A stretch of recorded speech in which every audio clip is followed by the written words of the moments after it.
I've heard many people say that the current fractional reserve central bank system that we have, I've heard people say that it is better than a Bitcoin system because the Bitcoin money supply is fixed or inelastic, and the central bank fractional reserve system is an elastic money supply, meaning they're able to increase or decrease the supply of money, and they say that is good for the economy.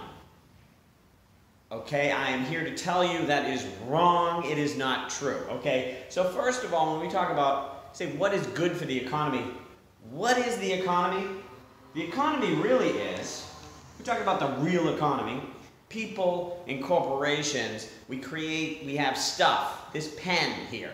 It's a company made this, and they probably bought the plastic from another company who made that, and the felt tip probably another company made that, and the ink, and all this is coordinated and together. And then I go on my Amazon and I buy this beautiful shirt somebody designed, the rug I'm standing on, the building, the Wi-Fi, the YouTube.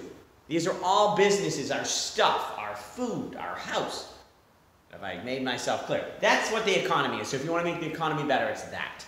Now, government, it adds value, and we need to have government of some extent. Whether you're big or small government, most of us, there's some role. It's nice that we have a police department and a fire department, right? But anyways, not to get into that, but that is different. Government, whatever you think about government, different than the economy.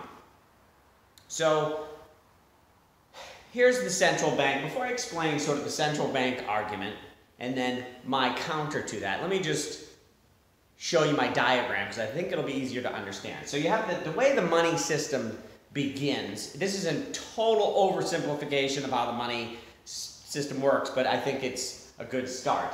Okay, so the central bank gives money, dollars, to the government. The government gives the central bank debt, government debt. The central bank then says, they're the regulator, the safest, riskless investment is government debt. That's the base layer. In a sense, the native currency. It used to be gold, right? Banks would hold gold as collateral hundreds of years ago. Now, it's government debt plays the role that gold used to. So now the central bank has this debt, and it distributes it to the banks, and then the banks, for whatever banks hold, if a bank has $10,000, they can give out loans for $100,000, okay? I'll just repeat that. If a bank has $10,000 in government debt, they got $10,000, they can create loans, 10 loans of $10,000 each. They can 10x create money based on what they hold, okay? Now that money, most of that money, goes to the real economy. Thank God. Now, a lot of it goes to waste and bad investments and all that, but a lot of it does go to the real economy, okay? So, yes, we're all sort of part of that one system. Now, the central bank claims that when the economy is going good, they can tighten the money supply so it doesn't get too good. And also, when the economy is going bad, they can loosen the money supply to make the economy go better. The problem, and that sounds wonderful, problem is it's not what happens, okay? What happens is the central bank doesn't actually print, there is no arrow here to here, right? They said Helicopter Ben. There's no, Helicopter Ben Bernanke. Oh, he's going to go and drop dollar bills out of a helicopter. No, that would be going right to the people. There was no helicopter unless the helicopter landed on the roof of a bank. So the central bank can increase the money supply through the banks. The banks then, in turn, can increase the money supply to the people. So if nothing else, there's a big time lag in that.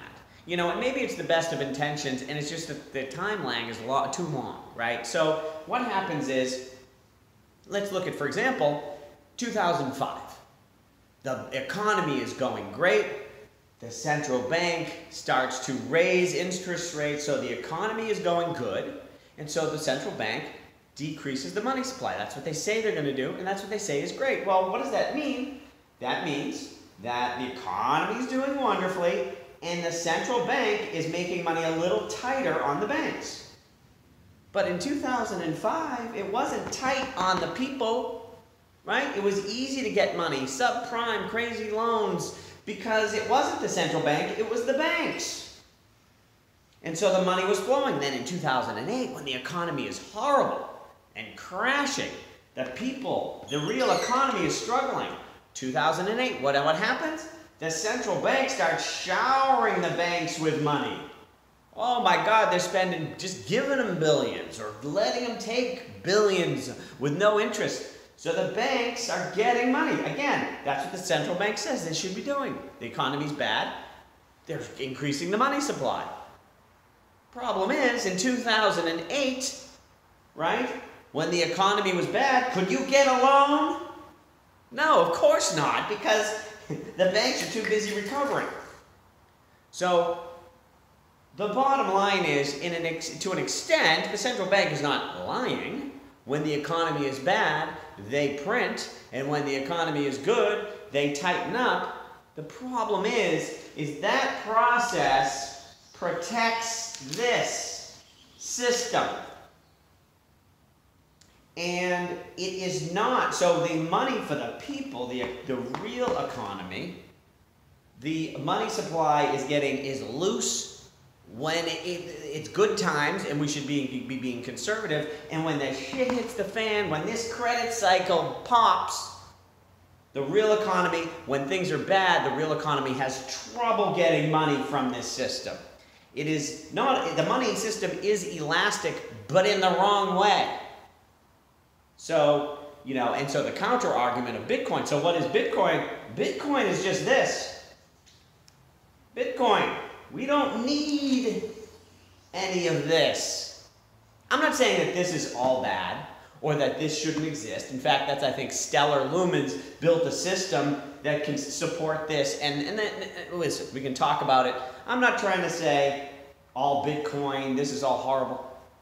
I'm just saying that this one argument about the elasticity of money supply, I think is a false argument. And I think there's a strong argument that I'm not going to get into right now, that a fixed money supply actually is better for these guys. You know what? Less debt, deflation, not good for these guys. Less debt, deflation, good for the people. I mean, deflation is especially good for the people. Corporations might prefer just steady prices. Okay, I said I wouldn't get off topic. Anyways, listen, this is sort of an economics video, which I haven't done many of. Feel free, please, give me feedback. Let me know if you like economics videos, because I have a lot more that I may do, whether you like it or not. But give me feedback. This stuff is hard to communicate, so let me know your thoughts.